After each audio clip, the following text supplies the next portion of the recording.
ჩვენს მიერ წარდგენილი პროექტების მიხედვით. ძალიან გაუცილებლად ინფორმაციულად და პრეზენტაციისა.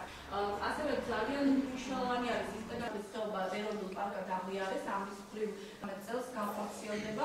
ეს იქნება სხვადასხვა სახის მოჩვენება და ის რაც აკეთდება უმაღლეს სასწავლებლებში, ანუ სტუდენტები, რომლებსაც სამსახურის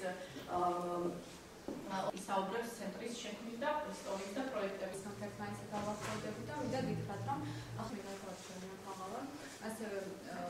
ძალიან მინდოდა რომ ან დღევანდელი ახალგაზრდობა ჩართული ყოფილიყო ასეთ ღონისძიებებში, ძალიან მომეწონა ტურიზმის ღონისძიებები, სპორტული ღონისძიებები. ხშირად მინდოდა სკოლაში, ჩვენ სკოლაში არსებობს გოგონათა ფეხბურთის გუნდი და ხშირად გვინდოდა რომ მოწყობილიყო რაიმე შეჯიბრებები, მაგრამ რაღაც მიზეზების გამო არ ტარდებოდა, ვთქვათ, დაფინანსება არ ხდებოდა, ან ასე შემდეგ, მაგრამ ვიმედოვნებ, რომ დღის შემდეგ ეს ყველაფერი მოხერხდება. შეხვედრის მიზანი იყო თვითონ ახალგაზრდობის ცენტრის ღონისძიებების შესახებ და იმ პროგრამების შესახებ უფრო მეტი ინფორმაცია ჰქონდეთ ახალგაზრდებს და თვითონ თვითმმართველობის თავმჯდომარეების მეშვეობით ჩვენ უფრო მეტად მოვახდენთ საჯარო სკოლების სხვა მოსწავლეების ჩართულობას ჩვენს ღონისძიებებში და ეს შეუწყობს ხელს ხელვაჩაურში ახალგაზრდების კიდევ უფრო გააქტიურებას, მათგან ინიციატივების წარმოდგენას. 2013 წელს უფრო იგეგმება ფართოდ შეხვედრები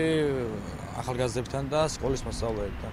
დღევანდელი დღეც ეძღვნებოდა სკოლის მოსწავლეებისთვის გაცნობას სამომავლო გეგმების და შედარებას წინა წელს სახდებოდა და როგორ ვაპირებთ ჩვენ სამომავლოდ ახალგაზრდებთან თანამშრომლობას.